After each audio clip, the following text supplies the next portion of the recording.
Hello, my name's Simon Timpley from the International Food Safety and Quality Network. Welcome to this special webinar today with Intertek SAI Global. We're going to be talking about Foreign Supplier Verification Program FDA is actively auditing, and we're joined by Denise Webster. How are you doing, Denise? I'm doing great.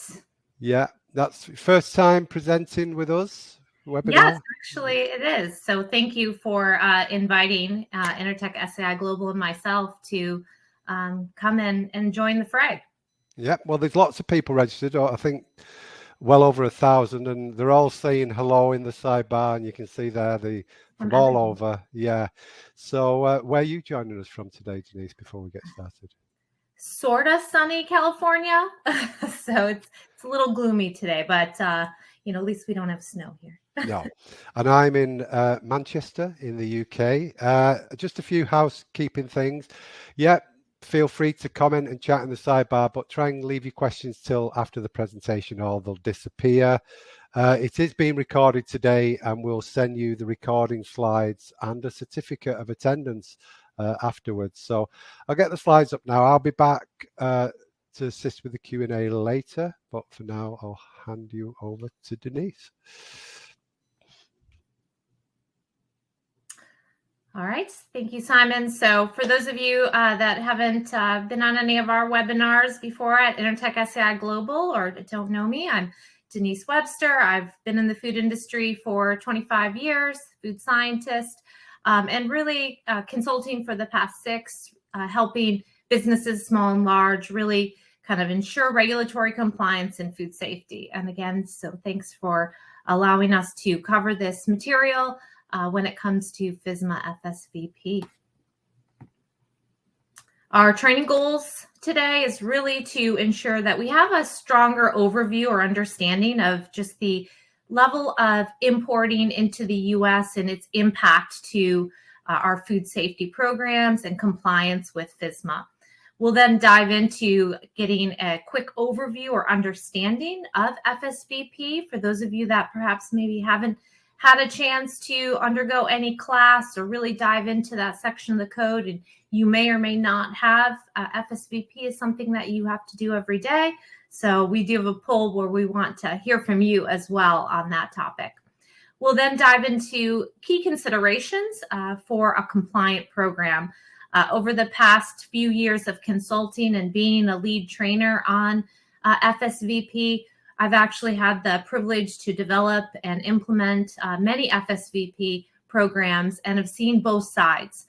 What's really great about the program and what are the challenges still in the industry, even for those suppliers that have a very robust program. So I'm going to share with you guys some important tips on compliance, how to be prepared as well if the FDA does come knocking at your door.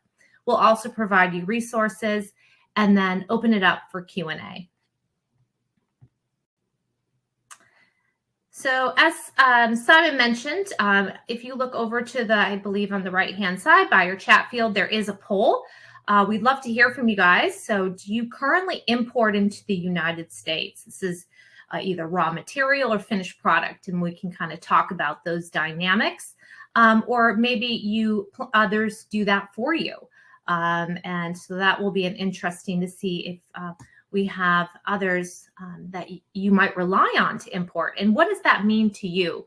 We'll talk about how to verify whether or not your company's name might be used on an importation record.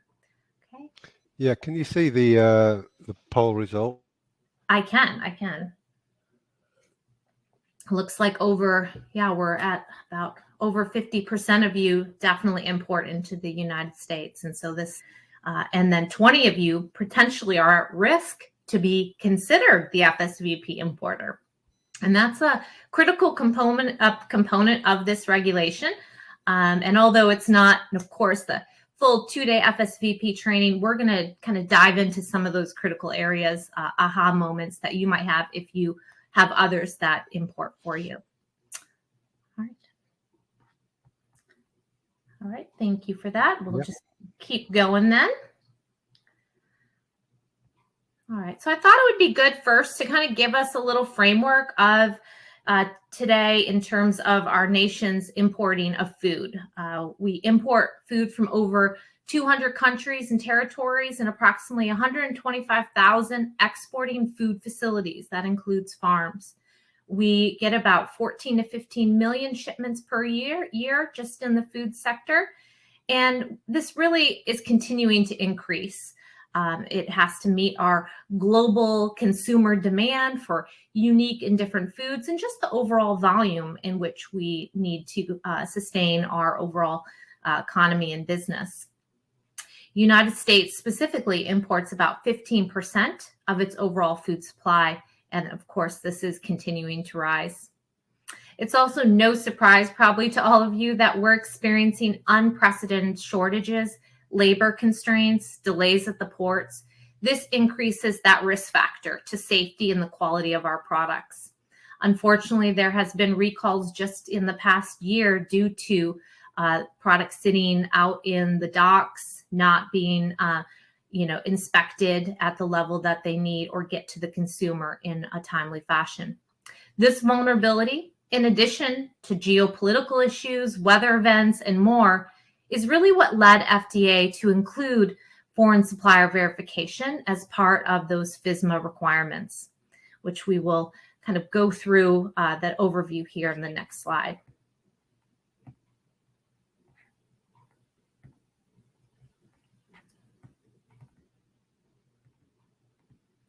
Okay, so now if we look at that regulatory framework that affects imports and importers, we've always had and will continue to coordinate with the U.S. Custom and Border Protection and have prior notices to the FDA of any foods before they are imported in here to the U.S. They identify shipments that FDA then identifies shipments that are potential risk. They have a risk assessment grid, much like our food safety plans do, and they have targeted inspections. This has always been the case. Additionally, we've always had to ensure our foods are not adulterated or misbranded, and that those foods being introduced for sale into interstate commerce, all of our states, are responsible for ensuring those products are safe, sanitary, and labeled according to U.S. requirements. But now with FSMA, FDA has added that additional layer of protection. This doesn't count, though, for our USDA products, our meat and poultry amenable items. Those are not covered under FDA, FSMA, or FSVP. It is also good to know that the FDA is not authorized under law to either approve, certify, license, or sanction food importers, but they do have requirements in order to be able to accept or reject shipments, to hold importers accountable for those basic requirements, in addition now to the FSVP. So what does this look like from a regulation overview? So our FSMA has a couple different components, one being, of course, that foreign supplier verification under 21 CFR subpart L, as well as we have our preventive controls for human and animal food. It's important that our foreign suppliers are understanding and following also our preventive controls. This is a requirement as part of FSVP. Another main component is all foreign suppliers must have an FDA facility registration. We'll talk about what this looks like and how you can ensure your foreign suppliers are indeed registered. As well as our regulatory status in the country of manufacture. So not only does a foreign supplier have to meet their conditions here for the US, but as part of FSVP, they are requiring that status in the country that they're manufacturing, that they're in good standing, that they're following the regulations appropriate to the location of manufacturing. And then in general, we have our other regulations, such as our FD&C Act, that products are not adulterated, misbranded. We also have to have those labels that are meeting our nutritional labeling regulations, our allergen labeling, to be compliant for U.S. sale. With FSVP, There are some exemptions, as always, with any regulation. So we mentioned the USDA products. Juice and seafood are also exempt because they already had existing regulations prior to FSMA that they must follow. So those two product categories are exempt, as well as certain alcohol beverages that fall under the tax and bureau regulations. And then there are some categories that have modified FSVP requirements. If you have products in the categories of dietary supplements or a low acid canned food, you have certain modified requirements that you'll have to figure out as you kind of go through the process.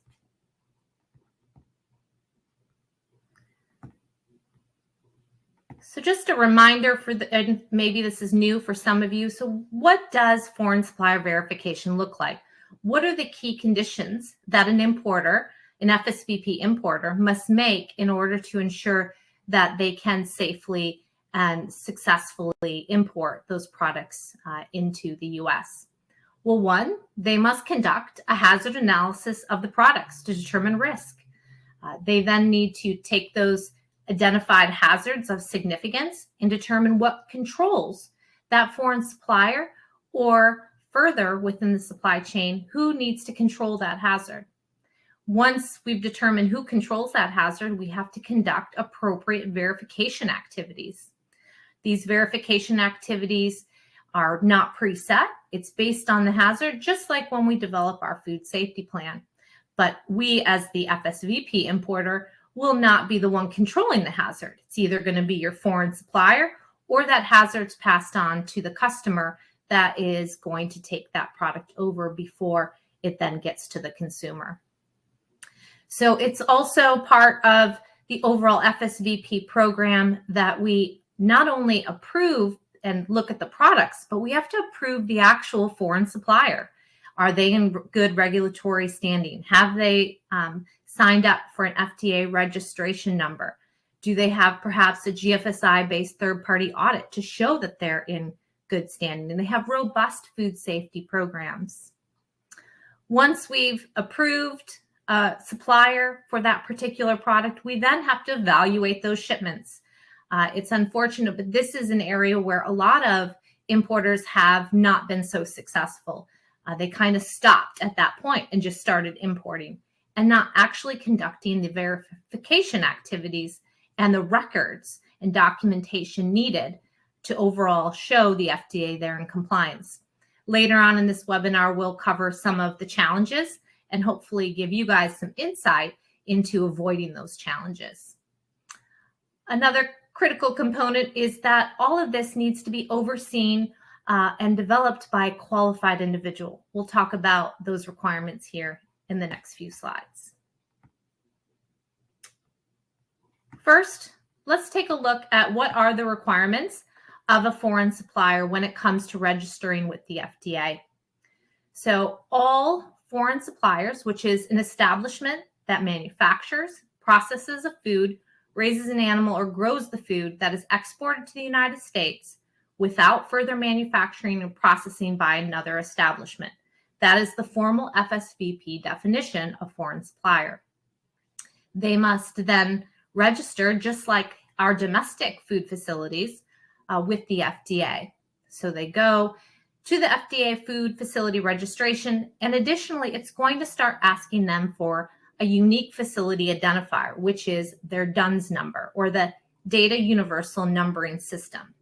This actually was launched last year, but they extended it till the end of this year due to COVID challenges and the like, that all foreign suppliers will need to undergo getting their DUNS number. Otherwise, they will not be able to re-register, which is coming due at the end of this year, beginning of next. So if that's something that you might need to notify your foreign suppliers in advance so you don't miss that re-registration or have delays. It's fairly quick in terms of getting a DUNS number, but it's something you want to put forth sooner than later. Also, as part of the food facility registration number, you're going to have additional details such as the foreign facility's address, the contacts of the U.S. agent, what particular product categories are you going to be importing. There's no fee. There's no official certificate. I know if you Google FDA food facility registration, there might be a certain website that comes up and says, get a certificate, pay for us to monitor it. But actually that is not a requirement. You get 11-digit number. You're able to provide proof that you have been registered with the FDA. This also provides them essentially permission to inspect foreign suppliers because you have put them on notice that you will be importing product into the U.S. by registering. So who is an FSVP qualified individual? Well, it's someone that your company, who is the FSVP importer, must develop that FSVP program and conduct those verification activities. You can have more than one qualified individual. You might have someone internal as well as a consultant. As part of the FSVP regulations, you can lean on external qualified resources to support you. It's really important to make sure that that person has an understanding of preventive controls and FSVP, although it's ideal that they've gone through both of those trainings and hold those certificates. So you really have confidence that that FSVP qualified person is a qualified individual, and you can provide that proof quickly to the FDA. This person's responsibility is to sign off on supplier approvals, verification activities. They also have to have the ability to read the language in which the documentation is provided. As part of FSVP, you do not have to have all your documentation in English, only when provided, requested by the FDA. They must be experienced and trained to perform this role. So I think it was about 20% of you in the poll did state that, well, 50% said you were the importer, and 20% said that you are not the importer, but someone else imports for you. You might not be aware, but FDA has launched an importer list. There is a link here on the slide. You can also just go on to the FDA's FSVP landing page, and you'll be able to find that link. What does this link do? Well, it takes you to a quarterly update for all of those identified FSVP importers, and it's organized by state. I've had a few of my clients recently that have had an aha moment where their name showed up on that list, and they are actually not the FSVP importer. They assumed it was their broker, their customer, their supplier. So understanding and knowing the difference between who the U.S. owner or consignee is versus the importer is one of the components that we teach in the FSVP training. And it requires also agreements in advance of importation to make sure that you're not being listed as the FSVP importer if your intention is not to be that role. For example, an FSVP importer is the one that the FDA would contact. So if you're on the list, likely they will come to your email or doorstep asking for your FSVP compliant program. If you're on the list and you need more information and you didn't expect that you should have been on the list, definitely you can submit a Freedom of Information Act request and get more information, hopefully that will kind of guide you if you don't already know who to speak to. Those written agreements before importing is a primary component of FSVP in order so we do not have unexpected challenges.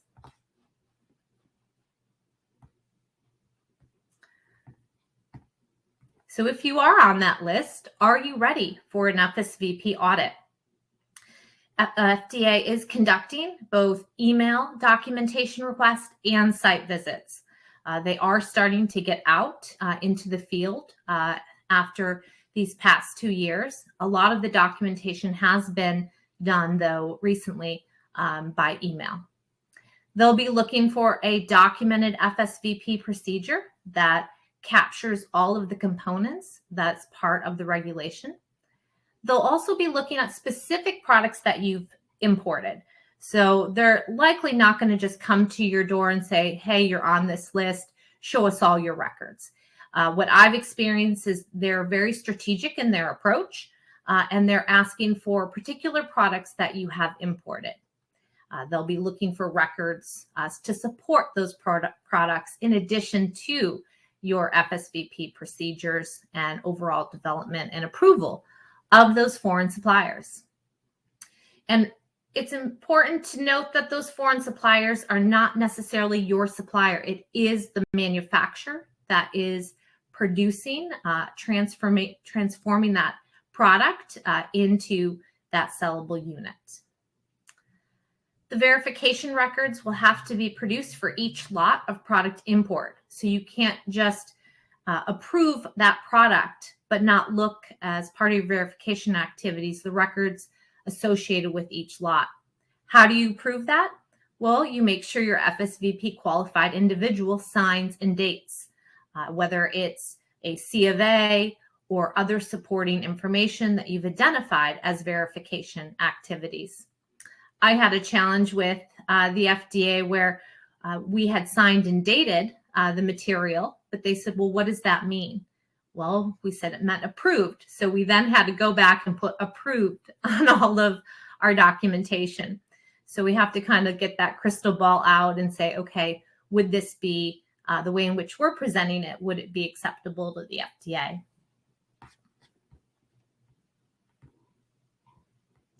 So what other challenges might you expect in your FSVP program and just overall importing food here into the US? One of those big challenges that I've experienced and others have is compliance with FDA labeling regulations. There's a lot of regulations that are not simple for a foreign supplier to understand. So we have to ensure those labels are meeting the new nutritional labeling regulations, that it addresses the allergens of our concern here in the US, with addition to sesame by the end of this year, that they're listing the ingredients in the common and usual name for a US consumer. There might be percentages or different names in which those ingredients are listed for other countries. So we have to educate our foreign suppliers to ensure that that label is correct, or to have a third-party label reviewer verify that for them or on your behalf. Any claims, we have to ensure our claims are truthful and not misleading, that we have all the other requirements, even the bioengineered disclosure that's new, and regulations that impact the label. You might have bilingual labels, which is acceptable just under FDA. If you have any other foreign language on your label, then the whole label needs to be in both of those languages. And don't forget as well to comply with your CBP requirements, which is it has to state the product of or that country of origin on your label. That's not actually under the FDA regulations. It's under the Custom Border Protection requirement. A few other challenges that I wanted to just make sure we were kind of in our forefront of our mind is just the lack of foreign suppliers' understanding of preventive controls. I have to say we kind of struggle with understanding preventive controls, at least when it first came out.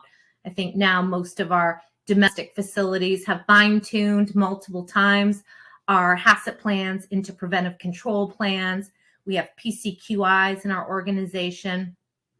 But what about our foreign suppliers? They're not here every day in the US. They're trying to comply with not only the US, but their own country of manufacture and GFSI-based Codex HACCP controls.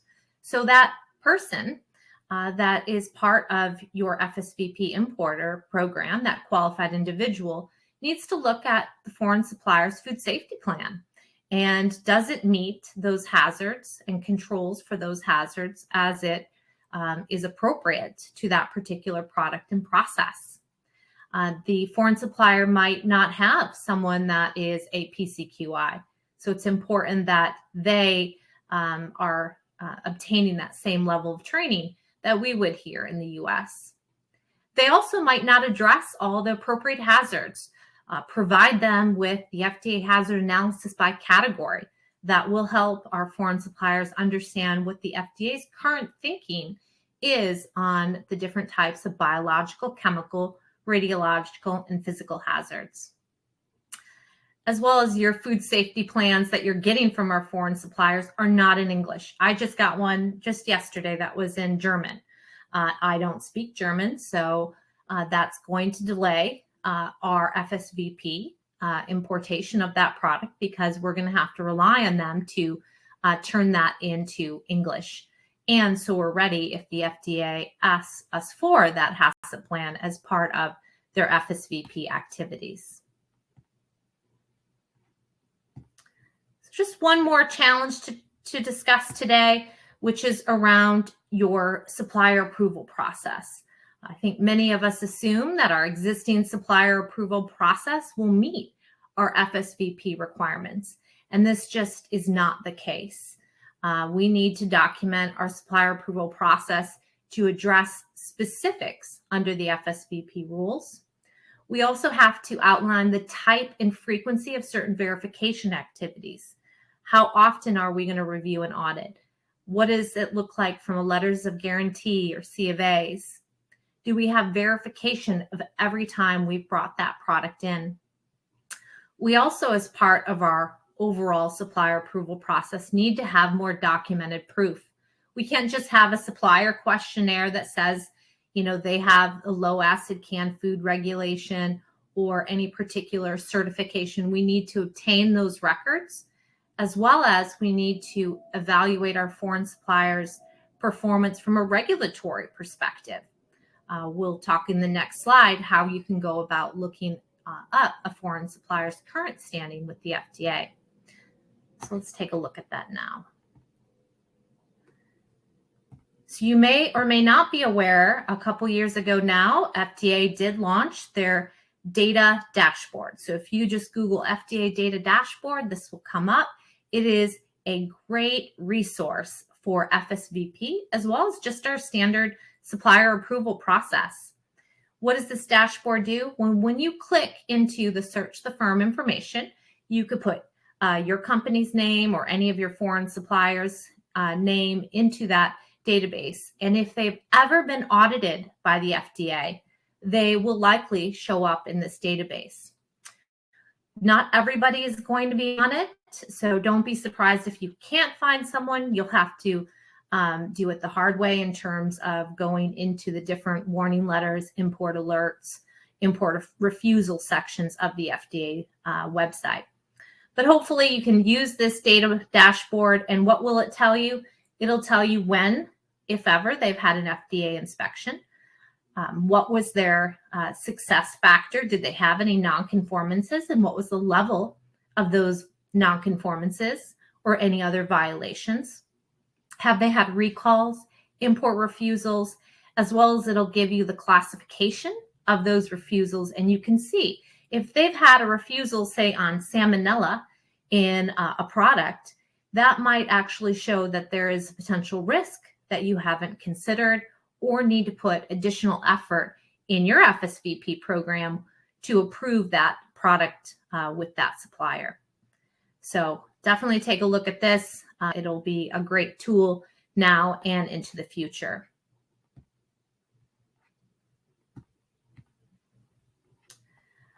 Lastly, if your FSVP is not compliant, the FDA does have options. They can issue that standard 483A, the Notice of Inspection and Violations.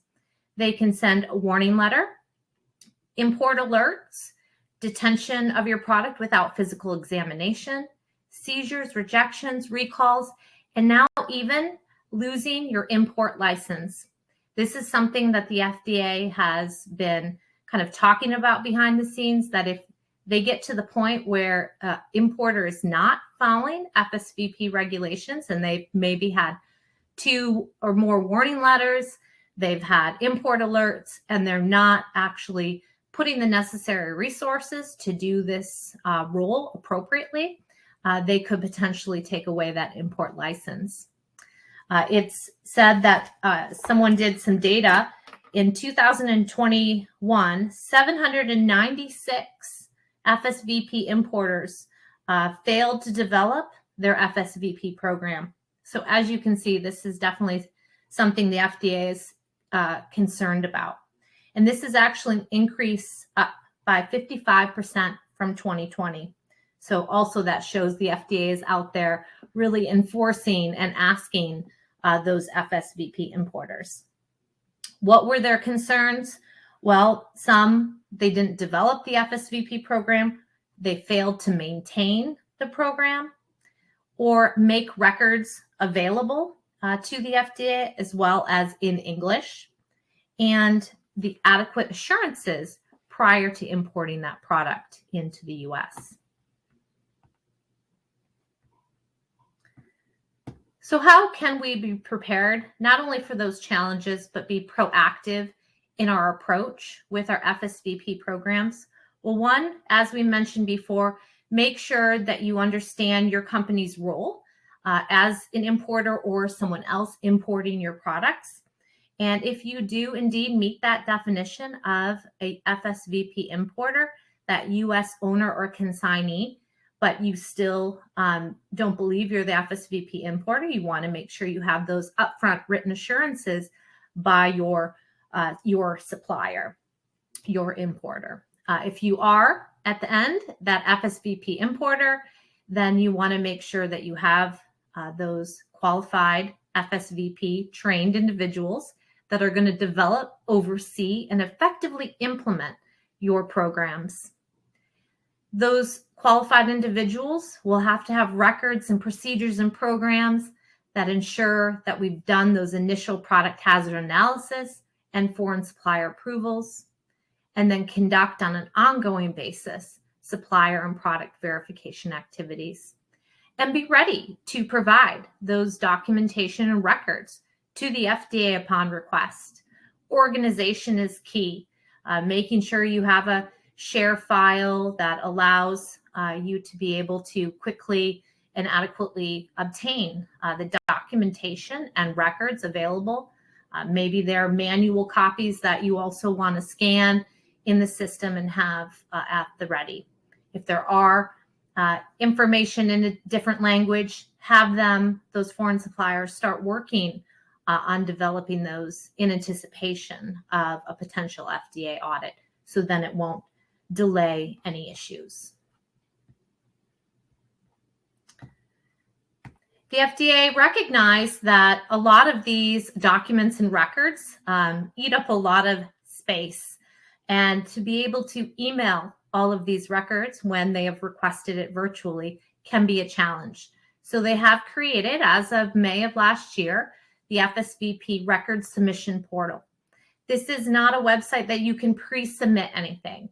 This is only upon request of records and documentation from the FDA, and they will provide you the necessary account ID and password to be able to log on and to submit the records that they've requested.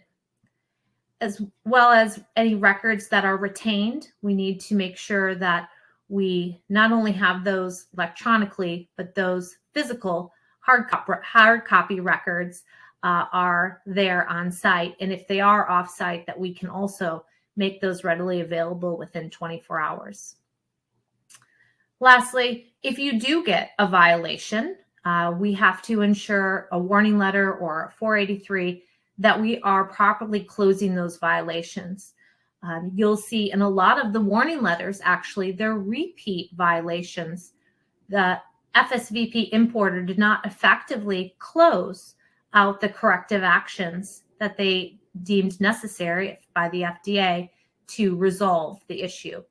So when the FDA comes back, the goal is, of course, that we do not have any repeat findings, and we have effectively implemented our overall FSVP program. There are at least resources available to us. We've got the FDA TAN network, the FSPCA, which developed the FSVP training and all the FSMA training for that matter. So you can go to the FSPCA website. There's a resource link. That's a great tool. There's, of course, a lot of dialogue on the International Food Safety and Quality Network, where we as peers kind of work to learn from each other. There's also work aids on the FSPCA website, which I use, actually. I find very handy. It also is how the FDA kind of partnered with FSVP, FSPCA, to be able to say, hey, this is what we think good looks like. So this is a great resource, but training is something that you would definitely want to ensure that you continue to get post this webinar, and ensuring that if you do need an external resource, that is an acceptable component overall. Okay, we also have, if you go to our offers section here on the website, you can click find out more to connect with us over at Intertech SAI Global to be able to, we can provide you additional assistance. All right, so we will now open it up to Q&A and allow us an opportunity here to really understand what you guys are challenged with. What questions might you have? What areas should we kind of dive in a little bit different or deeper in order to be able to provide guidance? Yeah, just thanks for that, Denise. Just before we start with the Q&A, just a reminder, it is recorded. We will be sending you the recording slides certificate, and I'll also put that link in the follow-up email as well. Okay, so I'll just get rid of the slides. And then I see someone here on the chat field, Simon, is had no findings in 2021 for their FSVP inspections. So that's awesome. Thank you, Bria, for sharing that with us, because I've been through many and I know how challenging that can be to not get any findings. So that's fantastic. Yeah, well done. Okay, so there are quite a few questions. So let's just start from the bottom. From Abe. Is there a link to the risk assessment grid that you presented? Or can we provide one afterwards? What was the source? Yes, we definitely can. We can definitely, as part of the follow-up, we can send you some supporting information. Okay, super. Miguel, these regulations are also for food packaging? Question. For example, empty flexible bulk containers exported to the USA. Right, for primary packaging, is that what they're saying? It sounds like that's. I think so. Yeah. Okay. Yeah. Okay. So right now, no, it's not. So I do not believe it's not part of the program exemption or modification. The definition is foods. Foods being, of course, eating of the food, dietary supplements. So it has to meet the definition of foods under FSVP. Okay, that's clear. And same question from Gwynel. Does the program apply to food items only, or does it include primary packaging? So the answer is no. Marlon, question from Marlon. Can you expand on the pre-registration requirements due for the end of this year? Is this a yearly re-registration? It's every other year, and it comes due again at the end of this year, beginning of next. Everybody has to be re-registered. That's domestic and foreign suppliers under FSVP. And be prepared to make sure that when you re-register, it'll ask you this time around for a DUNS number. So start working to identify with your CFO or someone in your organization what your company likely already has a DUNS number. But if they don't, they would want to go and request that. It's a free service. So there's no charge, but it can take a little bit of time. So it would be good to get that prepared. Okay. Alexander, but the PCQI and FSVP certification is not mandatory, is it? It is not. Although I highly recommend making sure that your FSVP qualified individual has undergone those both of those trainings, because I'm a lead auditor for both, or lead trainer for both. And I can tell you that even with both my background and, the 25 years, it still doesn't prepare you to be 100% successful with the FDA under FSVP. You can get an inspector that is really a stickler, and they want you to prove everything that you've just done. So having that additional assurance and then being able to prove to them, hey, I've gotten this certificate, I've gotten this training. It's an important check mark, although, yes, you're right, it's not mandatory. Okay, thanks. Ryan, what do we do if we are on the list and should not be on the list?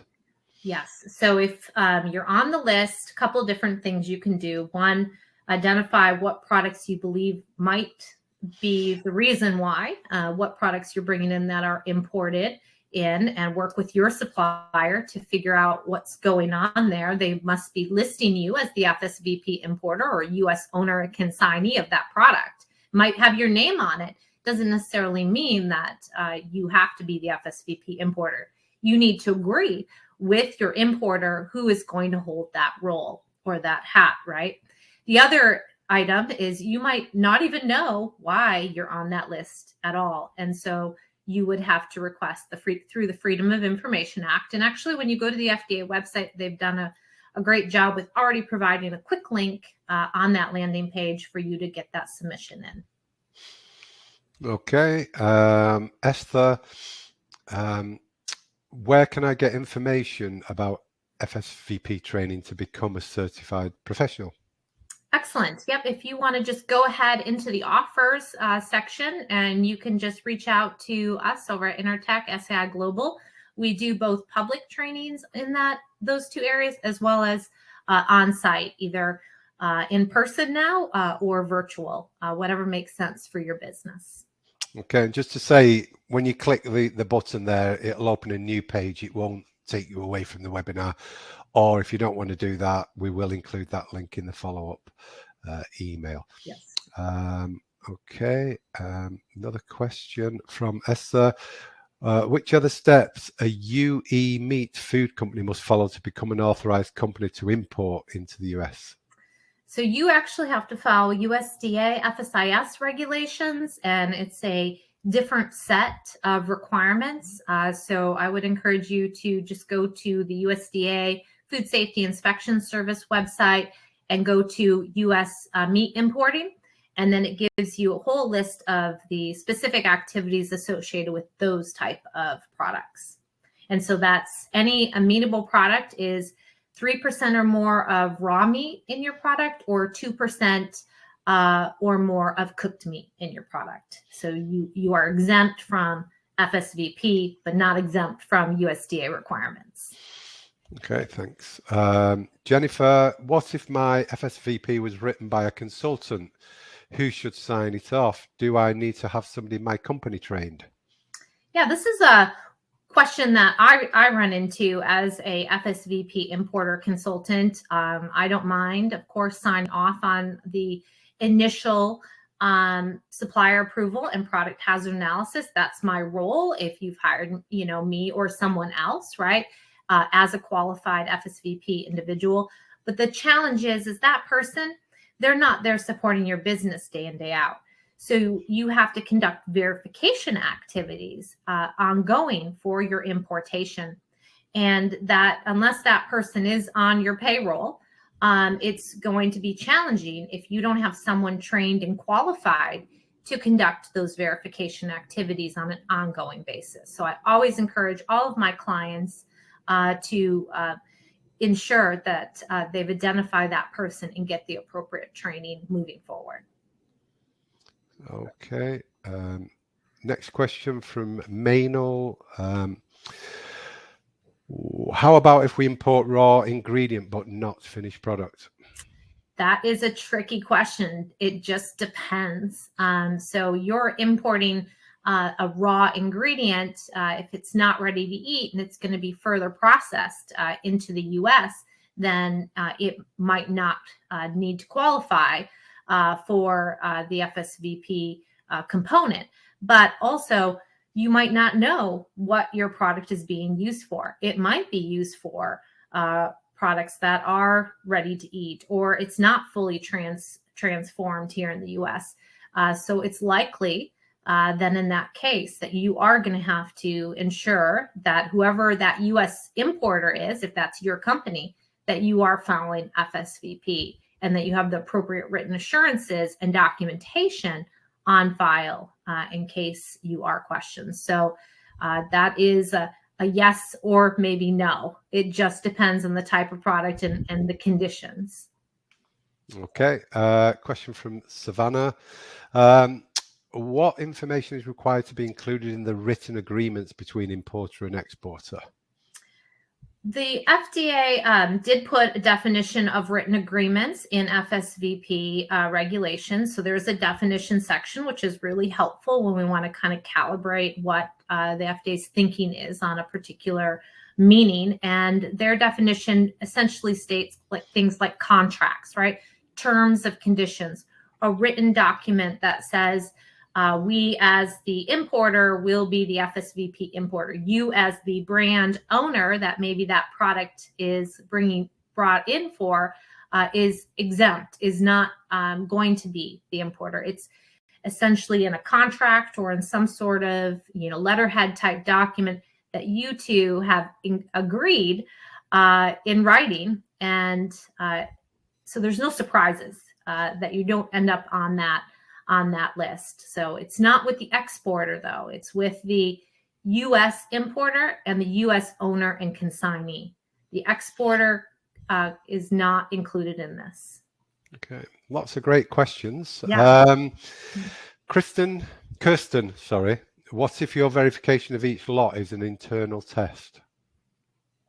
Yep. If it's an internal test, you just want to make sure you have documented procedures, just like we would ensure that those test methods are valid and appropriate, and you put that as part of your verification, and you would still have that FSVP qualified individual doing the verification activities. So it would be someone other than likely that person doing that test, verifying that, yes, we are conducting the test to ensure that that product is safe. So, but it all goes back to your hazard analysis. Does that test control a particular hazard for food safety, or is that just quality?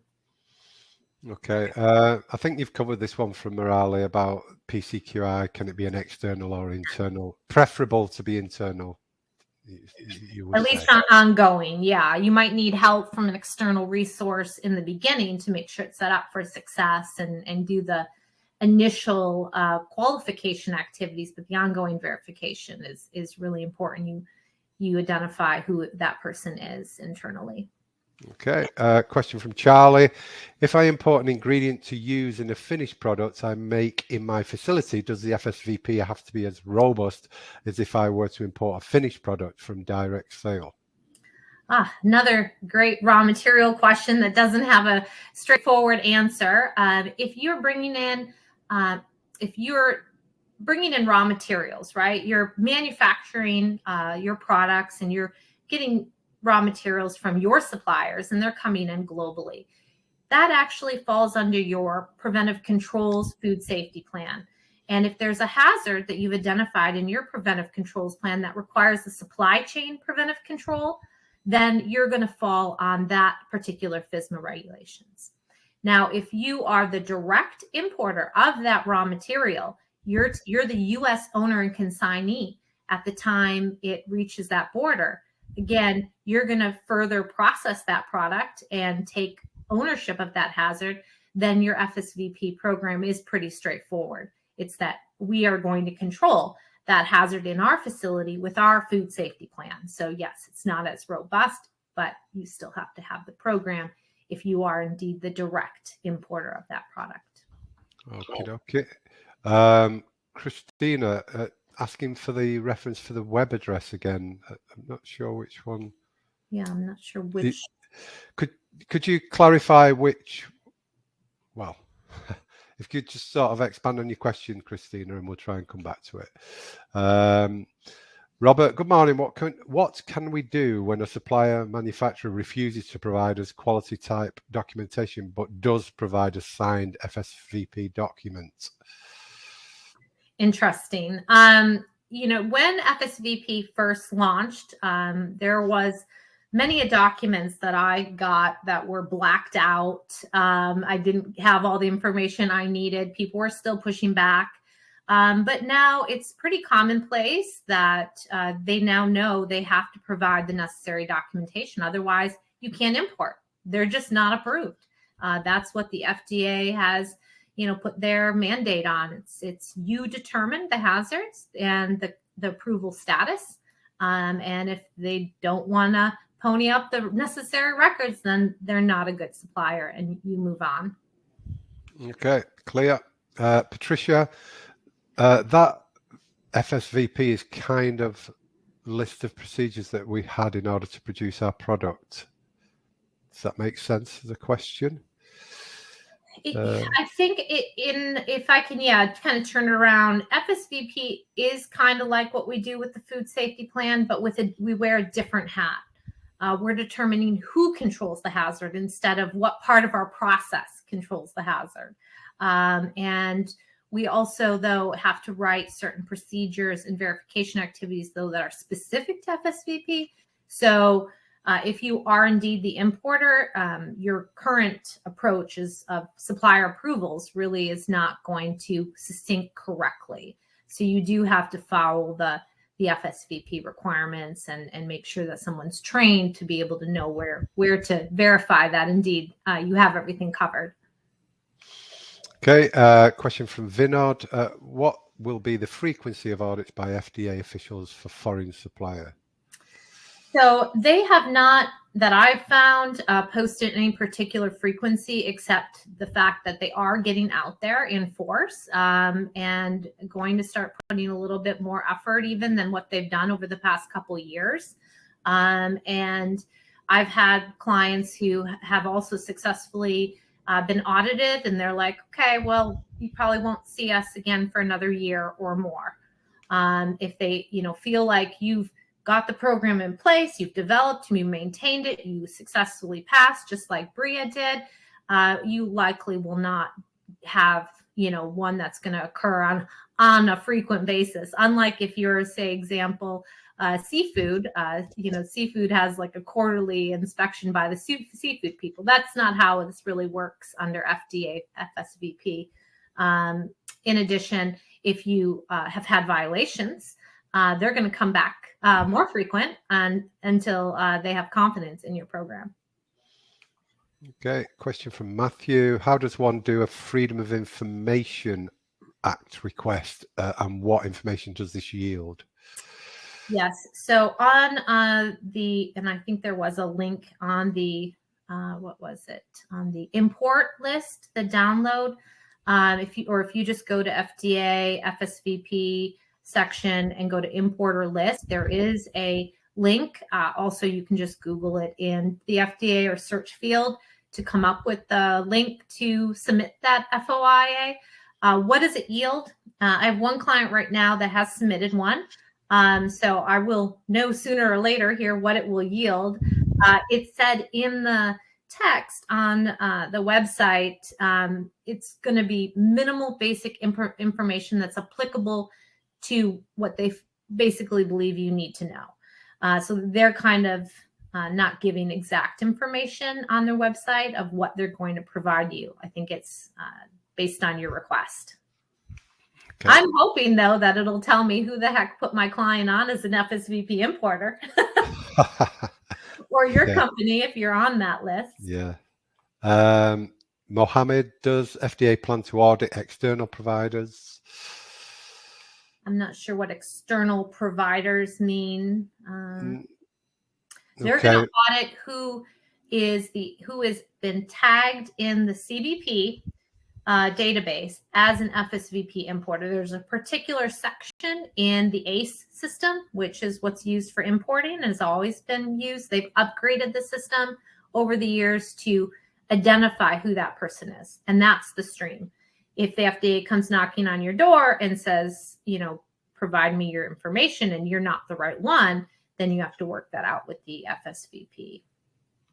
Okay, question from Darla. Can you please review FSVP for Canada, New Zealand, Australia modified requirements? Also, how PC program in US facility can cover for some of the FSVP program? Thanks. Yes, you're right. I didn't cover that, which is what the FDA calls reciprocal agreement with those countries. That essentially says that they recognize that their food safety programs are equivalent to here, to the US. That's why Canada, for example, they now have Safe Food for Canadian regulations. They've updated with preventive control components. And you're right, it's modified, although my experience with bringing in product from Canada is that you have to provide proof that they're in compliance with their own country. And it's been a bit of a challenge to figure out what that looks like and what's accepting of the FDA. We've put letters, we've showed them, Canadian health certificates. I had to get not only a letter that showed that they had an LACF number for low acid canned food, but additionally that they're following the particular regulation. So although it's modified, I would say in just a recommendation standpoint to do the same activities you would do from a foreign supplier standpoint and documentation collection initially, but then really kind of see what's necessary from the hazard perspective. Okay. Question from Samrudi. If we get raw agricultural product from countries outside the USA and process the product, do we come under a FSVP? Yeah. So unfortunately, we would need more information and understand on any of those raw materials and ingredients. I don't know. You would have to investigate that more and take a look at the FSVP definition and how it applies to what you're importing then. Okay, bit of a long question. From Hector, we produce the same brand of cornmeal in the US and Colombia. The domestic product is gluten-free, but the Colombian not. Is there a way to block unauthorized imports of the Colombian product to avoid American consumers' confusion on the shelves? I don't know. Sounds like an interesting dynamic. I think under FSVP, right, it's your responsibility as an importer to determine compliance from a food safety perspective. So gluten-free, though, is a claim specific and not really part of the FSVP requirements. That would fall under more just standard FD&C Act, that it's not adulterated or misbranded. And if there are any potential, issues, of course, you can work with the FDA and your suppliers and importers. Okay, question from Margaret. Does this apply to fruit wine? If you're familiar with fruit wine? Well, wine in general, is it 4%? I'm sorry, I don't remember right off the top of my head, but if you go to the FDA website, alcoholic beverages, if it is a product that needs to carry nutrition facts panel under FDA, that means it's covered under FSVP. If it's not, then it's a alcoholic beverage, which is exempt. So Okay. It depends on the percentage of alcohol. That's clear. Thanks. Diana, is there a way to know if specific foreign suppliers are registered in the FDA other than asking them directly? Yes. My understanding is FDA is coming out with a way that FSVP importers can verify this information. So it is coming. But right now we're tasked with asking for that verification activity as part of our initial approval. Okay. Question from Danica. We have a manufacturer in the US where we package lettuces in the US. In the summer, the lettuce is coming from our field that is situated in Canada. Do FSVP, is it applicable even if it's the same company? So yeah, I'll answer this from a generality standpoint, not that particular product scenario. But if, say, you are the company that is the actual U.S. owner consignee of the item, that means you need to have a U.S. address. So if you're a Canadian company and you're importing into the U.S., but if you don't have a U.S. address, you cannot be the FSVP importer. You have to find someone here in the U.S. that can act on behalf of your company to import. So that's a critical component of the initial requirements you must determine. Okay. Novika, does a well-developed FSVP and approved by FDA helps if the importer ends up on the import alert list to remove importer but leave exporter to US on the list? Yeah. Well, since the FDA doesn't really approve, certify, sanction your program, they just say whether or not it meets compliance or not with their expectations. And that's whether or not if you get a warning letter or 483, or if there is an import alert. So there are a couple ways, but you would have to work with your regional FSVP importer. So for example, here it's West Coast, FDA West Coast import, those inspectors. If there's something that's on import list and you've submitted already all the proof necessary to bring that in, you would have to work with the FDA on those given situations. So just having a program in place doesn't mitigate if there's a generic import alert. So say, for example, there was papayas from Mexico, right? You would have to work with the FDA to determine if your particular imports could still be brought in. Okay. Mackenzie, is it appropriate to ask our foreign supplier for their DUNS number as part of our supplier approval program? We are not an FS, but we have FS who import product for us. So you don't need the DUNS number for your records. You need to know that they are registered with the FDA. The FDA registration is going to be asking for the DUNS number. So, so that's the number you need for, as a unique qualified facility number, is the FDA registration proof. Okay. Question from Dennis. If I have performed a qualified audit or have documented my review of an audit from a qualified GFSI third party, hazard analysis included, of course, why must I document a per batch review? Seems like overkill. Smiley face.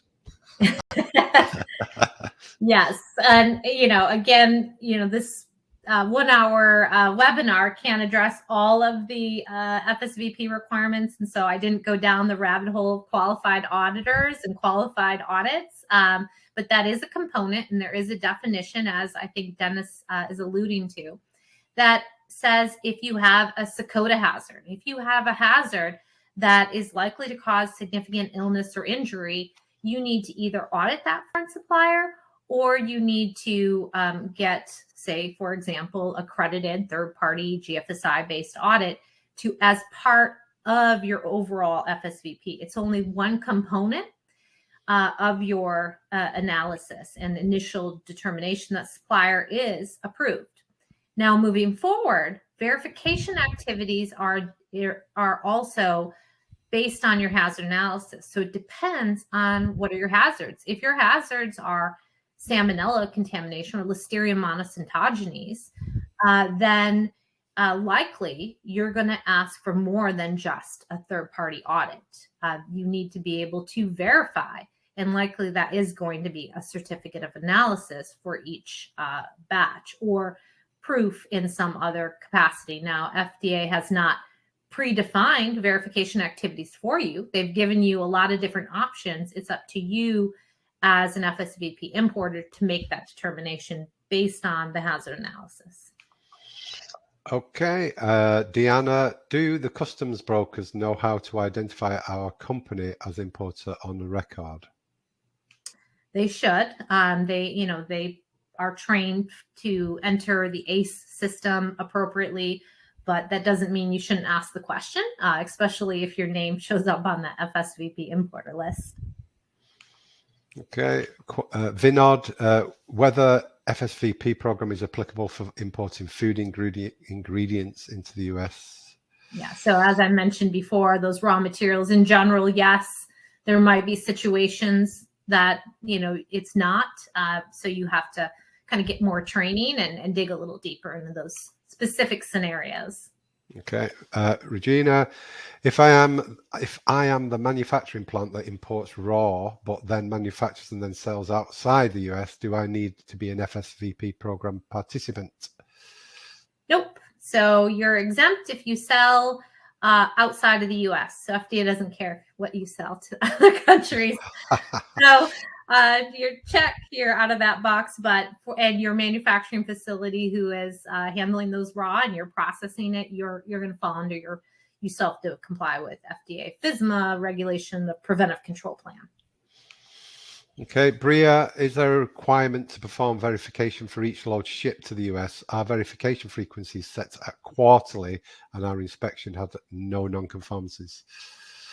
Yes, so FDA doesn't have a predefined frequency check for your verification. You just have to be able to show them that is supporting of the hazards you identified and the reduction of risk. And it's really a risk determination. And hopefully the FDA feels akin with what you've determined and there's no challenges.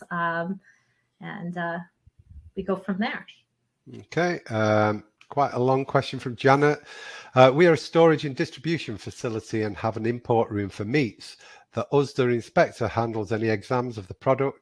Do we need to document that we are not the importer? We are just holding facility until the product is released. Yeah, so that doesn't fall under FDA FSMA, FSVP. So you have to work with your USD inspector and the FSIS regulations for importation, which unfortunately we're not covering in this webinar, but maybe a future webinar. Okay, brilliant. Just a few more questions now. Okay. Stephen, just clarify, if you are PCQI certified, do you need to be FSVP certified?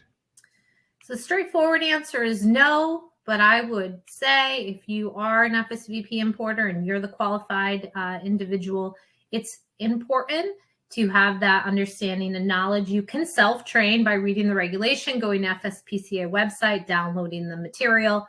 But having that engagement, that 2-day training with others or peers, it really helps kind of solidify your knowledge. And so it's best practice. Yeah, sure. I think Christine is coming back to clarify the website. FDA Data Dashboard website address, please, to search by firm name or FEI number. Yes. So honestly, the way I do it is when I need to quickly go to it, I just put in the Google search field FDA Data Dashboard and it comes up. And it looks like I have the link here. So I'll put this in the chat field. Brilliant. It's a little buggy, so just to let you guys know, if it doesn't seem to work, just hit the search field again. It's paid by our tax dollars, so maybe not the best IT behind it. Okay. Another question from Bria. Do you know if the reciprocal agreements extends to ingredients imported for the further manufacture of animal food and feed? Yeah, I don't know the specifics of that. I would definitely take a look at your given scenario. But again, those reciprocal agreements, although are nice to have, and there's modified requirements, I'd still encourage you guys to go through the full process and identify what's reasonably expected for assurance that product is safe and legally processed in the country of manufacture, even with those reciprocal agreements. Okay. Susanna, if an American company sends American pecans to Mexico to be shelled and the shelled pecans return to US, is it necessary to have the FSVP program? Depends. Are they roasted? Are they further processed? Do they meet, the definition? So sounds like we have a lot of great questions out there, and why, additional training might be something you all have in your PDP plan for 2022 to really kind of dive into this. And also, of course, we can help, as consultants and trainers out there in the industry, and, going to the websites and having that dialogue with others. Yeah, for sure. Okay. Yep. Danielle, what are some common CCPs found in a HACCP plan?